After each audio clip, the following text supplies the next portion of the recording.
আসসালামু আলাইকুম। প্রথমে মাপ চেয়ে নিচ্ছি। তার পথে আমি জিজ্ঞেস করেছিলাম শ্রোতাদের মধ্যে আমার মতো এআই কেউ আছে কিনা। এই জন্য জানতে চেয়েছিলাম, তাহলে কথা বলতে সুবিধা হবে, আমার কথাগুলো তারা তাড়াতাড়ি বুঝবে। প্রধান উপদেষ্টা মহোদয় আসতে পারেননি, কর্মে ব্যস্ত আছেন, সেজন্য তিনি ৩৩২ নম্বর এআই কে আজকে পাঠিয়ে দিয়েছেন, আপনাদের সামনে হাজির।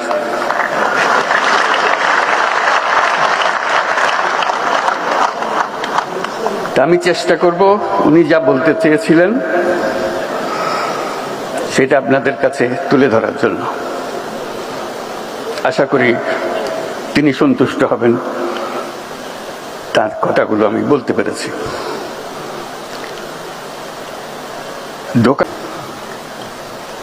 জনাব